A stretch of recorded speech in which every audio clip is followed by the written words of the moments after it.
नमस्कार, आप देख रहे हैं 4 PM महाराष्ट्र और मैं हूं आपके साथ आकांक्षा यादव। दोस्तों, महाराष्ट्र नगर निकाय चुनाव में महायुति की जीत के बाद एक तरफ जहां महायुति खेमे में खुशी का माहौल है, तो वहीं दूसरी तरफ विपक्ष हमलावर है। चुनावी नतीजों को लेकर विपक्ष सत्ताधारी गठबंधन और चुनाव आयोग पर हमलावर है। आपको बता दें कि महाराष्ट्र में विपक्षी दल कांग्रेस और शिवसेना यूबीटी ने नगर परिषदों और नगर पंचायतों के चुनावों में अपनी हार एक तरह से स्वीकार कर ली और निर्वाचन आयोग पर सत्तारूढ़ महायुति की जीत में मदद करने का आरोप लगाया। 2 चरणों में आयोजित 288 नगर परिषदों और नगर पंचायतों में अध्यक्ष और सदस्यों के पदों के चुनावों के लिए मतों की गिनती सुबह शुरू हुई।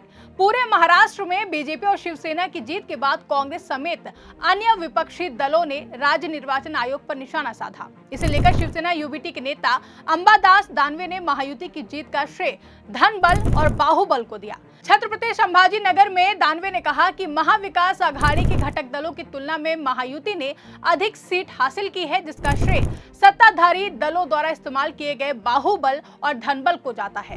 साथ ही दानवे ने इस बात पर जोर दिया कि चुनाव परिणाम अगले महीने होने वाले 29 नगर निगमों के आगामी चुनावों को प्रभावित नहीं करेगा। उन्होंने कहा कि नगर निकायों के लिए मतदाताओं का आधार विशाल है और मुद्दे भी अलग अलग हैं।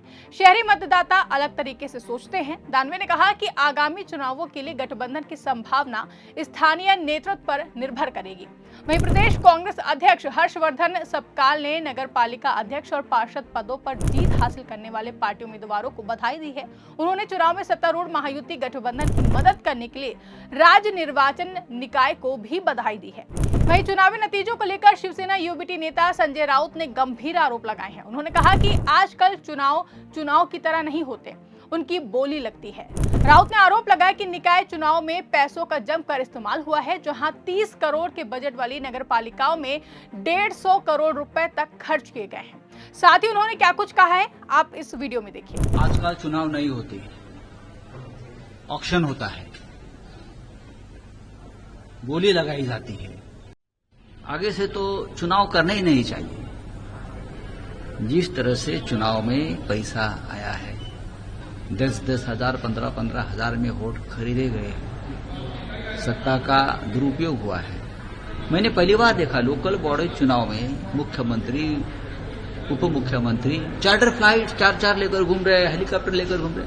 हमने कभी लोकल बॉडी में इस प्रकार का वातावरण नहीं देखा। जिस नगर पालिका लोग का बजट 30 करोड़ है, वहां 150 करोड़ खर्चा होते, 150 करोड़ खर्चा हो।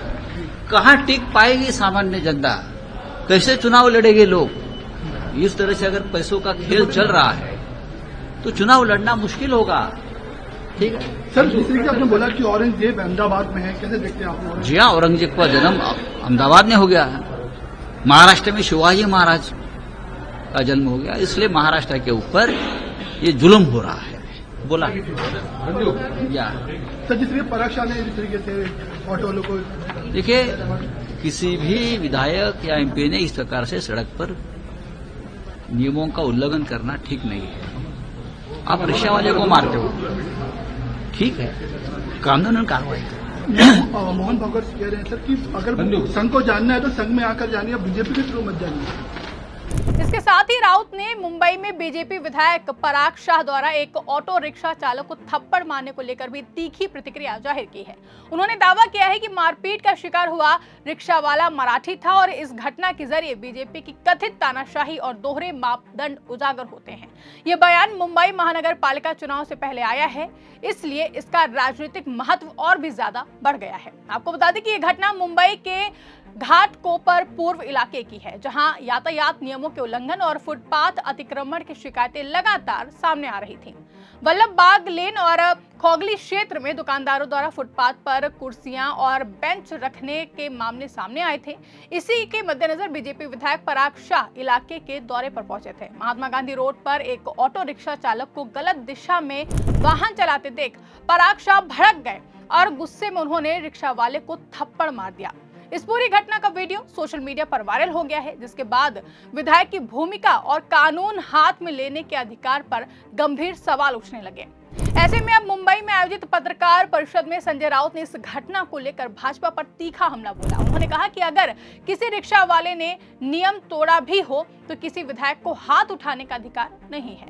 राउत ने आरोप लगाया कि बीजेपी सरकार खुद रोज नियम तोड़ रही है और मुंबई को नियमबद्ध तरीके से अडानी समूह के हवाले किया जा रहा है। उन्होंने सवाल उठाया कि क्या पराग शाह में इतनी हिम्मत है कि वो अडानी की कॉलर पकड़ सके या फिर देवेंद्र फडणवीस से मीठागार और धारावी की जमीन देने पर जवाब मांग सके। राउत ने यह भी कहा कि जिस रिक्शा वाले को मारा गया वो मराठी था और इस मुद्दे पर बीजेपी की चुप्पी गंभीर सवाल खड़े करती है। संजय राउत का ये बयान मुंबई महानगर पालिका चुनाव से पहले आया है, इसलिए इसका राजनीतिक महत्व बढ़ गया है। इस दौरान संजय राउत ने ठाकरे गुट और एमएनएस के गठबंधन पर भी बात की और बताया कि मुंबई, ठाणे, नासिक, मीरा भाईंदर और कल्याण डोंबिवली में राज ठाकरे और उद्धव ठाकरे मिलकर चुनाव लड़ेंगे। उन्होंने कहा कि सीट बंटवारे की प्रक्रिया अंतिम चरण में है और नामांकन से पहले गठबंधन की औपचारिक घोषणा की जाएगी। वहीं दूसरी तरफ कांग्रेस पहले ही बड़ा ऐलान कर चुकी है। कांग्रेस पार्टी ने साफ कर दिया है कि वो आगामी मुंबई नगर निगम यानी कि बीएमसी चुनाव महाविकास आघाड़ी के साथ नहीं लड़ेगी।